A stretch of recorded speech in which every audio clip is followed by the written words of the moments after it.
Hello friends, my self सी ए मनोज गुप्ता और आज हम डिस्कस करेंगे ITR-1 फॉर्म की सहज फॉर्म। जैसा कि आप सब जानते हैं, इनकम टैक्स डिपार्टमेंट अपने इनकम टैक्स फॉर्म्स रिलीज़ कर चुका है, नोटिफाई कर चुका है और इन सभी फॉर्म्स में से ITR फॉर्म 1 सहज, जो कि एक सिंगल पेज रिटर्न के रूप में डिज़ाइन किया गया है, यह अब तक का सबसे सिंपलर वर्जन है, अब तक का सबसे सिंपल। और इसके अंदर बहुत ही कम कॉलम दिए गए हैं जो आपको फिल करने हैं। It is applicable to individual having income from salary, income from one house property, income from other sources and having total income up to ₹50 lakh.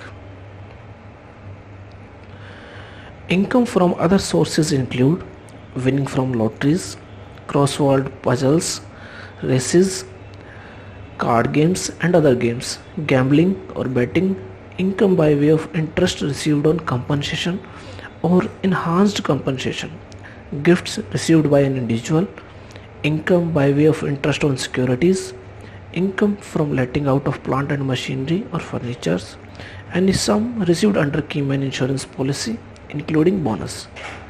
पूरे फॉर्म को 5 पार्ट्स में डिवाइड किया गया है। Part A general information, part B gross total income, part C deduction and taxable total income, part D computation of tax payable and part E other informations. Part A general information के अंदर आपको अपनी basic details fill करनी है, जैसे कि PAN, permanent account number, name, Aadhaar number, अगर आपने आधार नंबर अभी अप्लाई किया है तो Aadhaar enrolment ID, mobile number, email address, residential address, residential status, whether you are resident, non-resident or resident but not ordinary resident. Fill only one if you belong to government, PSU, others. आप किस category से belong करते हैं, government, public sector undertakings और others. Return filed on और before due date, that is under section 139(1), belated return under section 139(4), revised return under section 139(5) or under section 1192B, or in response to notice under section 139(9) defective return, or under section 142(1) or 148 or 153A, 153C। अगर आप revised या defective return fill कर रहे हैं तो enter receipt number and date of filing original return, जब आपने original return file की थी उसकी डेट और उसका रिसिप्ट नंबर आपको फिल करना पड़ेगा। If filled in response to notice under section 139(9), 142(1), 148, 153A, 153C, then enter date of such notice as you received in these respective sections. Are you governed by Portuguese. Civil Code as per section 5A? If yes, fill PAN number of spouse. Part B gross total income. इस part में आपको अपनी income की detail fill करनी है, like income from salary, pension, income from one house property whether it is self occupied और let out, then income from other sources. इन तीनों का टोटल होगा gross total income.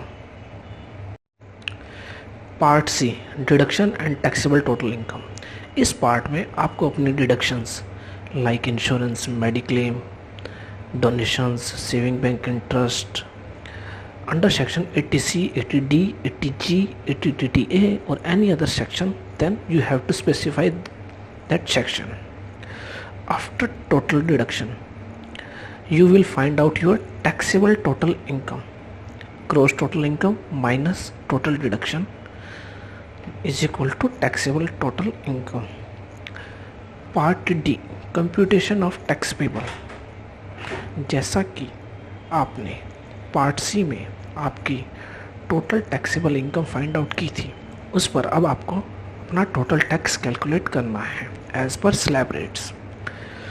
Less rebate under section 87A, then education cess or higher secondary education cess, you will find out your total tax including cess. Then less कीजिए relief under section 89(1) that is arrears of incomes के regarding. Then interest under section 234A for late return filing, interest under section 234B for late depositing advance tax, interest under section 234C for late depositing installment of advance taxes. Then you will find out your total tax and interest. Then total tax paid, you will find out your tax liability. In case your total tax paid is greater than total tax and interest, it will result in refund.